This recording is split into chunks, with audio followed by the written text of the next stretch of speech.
أعوذ بالله من الشيطان الرجيم بسم الله الرحمن الرحيم الحمد لله رب العالمين والصلاة والسلام على رسولنا محمد وعلى آله وصحبه أجمعين اللهم صل على سيدنا محمد اللهم صل على سيدنا محمد اللهم صل على سيدنا محمد. Assalomu alaykum aziz yurtdoshlar, aziz obunachilar. Bugun Qurbon hayitida o'qiladigan duolarni e'tiboringizga havola etamiz. Bu duolar nihoyatda ulug' duolardan bo'lib, har bir qiladigan duoingiz oldida shu duolarni o'qisangiz,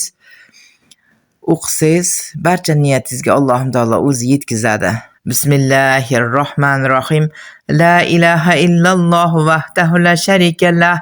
Lahul mulk va lahul hamdu. Yuhyi va yumitu va huva ala kulli shay'in qodir. Allohdan boshqa iloh yo'q. Alloh birdir, sherigi yo'q. Mulk unikidir, hamd unga xosdir.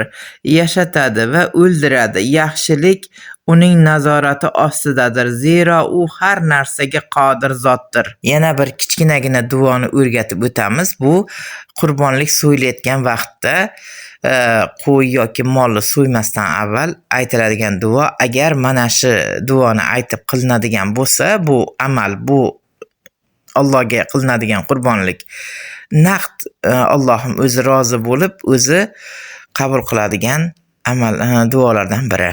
Bismillahirrohmanirrohim. Allohumma haza minka va laka va taqabbal minni kama taqabbalta min Muhammadin nabiyika va Ibrohima halolika. Ma'nosi: mehribon va rahimli Alloh nomi bilan boshlayman. Ey Robbim, shu qurbonlik sendandir va sen uchundir. Habibing Ibrohim alayhissalom va nabiying Muhammad alayhissalomdan qabul etganing kabi ushbu qurbonlikni mendan ham qabul ayla. Ibrohim alayhissalom Allohni zikr qilar ekan, tafakkurga cho'mdi. Avval yulduzlarga, so'ngra quyoshga qaradi. Pirovardida ularni hammasi so'nib yo'qolganini ko'rdi. Nihoyat yuzimni yerlar va ko'klarni yaratgan Allohga burdim va unga yo'naldim dedi va haqni topish saodatiga musharraf bo'ldi. Biz ham qurbonlik so'yayotganimizda yoki birovga so'dirayotganimizda bu duoni o'qishimiz lozim. Alloh taologa bu sendandir, sening rizoliging uchundir, mendan buni qabul ayla deyishimiz ham qurbonlik qabulini istashimizga oiddir. Yana bir amalni o'rgatib o'taman inshaalloh taolo. Agar sehr jodudan butunlay qutulmoqchi bo'lsangiz, 41 kun mobaynida shu men aytadigan amalni qiladigan bo'lsangiz, Allohim taolo sizni butun o'sha sehr joduni balo qazolardan o'zi qutqaradi. Bismillahirrohmanirrohim. Allohumma inni as'aluka deb 100 marotaba. Allohumma solli ala sayyidina Muhammad deb 100 marotaba. Astag'firulloh deb 100 marotaba. Keyin orqasidan 41 marotaba Fotiha surasini o'qiysiz.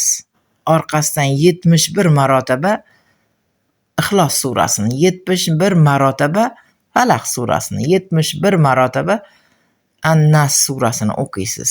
Shunday qilib yana orqasidan Allohumma inni as'aluka deysiz, astag'firulloh deysiz, Allohumma solli ala sayyidina Muhammad deysiz.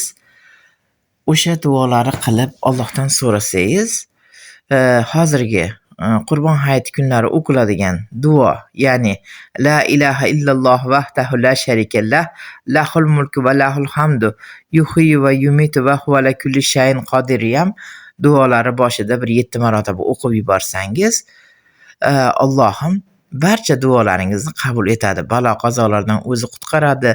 Bemorlarimizga shifo bersin. Barcha yaxshi niyatlarimizga yetkazsin. Allohim barchamizni Qurbon hayitimizni muborak etsin. Hammangizga Qurbon hayiti muborak bo'lsin. E'tiboringiz uchun katta rahmat. Uyingizga tinchlik, omonlik, xotirjamlik, yaxshiliklar tilayman. Yurtimizga yaxshilik, omonlik, tinchlik, xotirjamlik, go'daklarimiz rahmini Allohning o'zi yesin. Hamisha ham ro'zi xalqimizga tinchlik, farovonlik, yaxshilik ato etsin. Rahmat.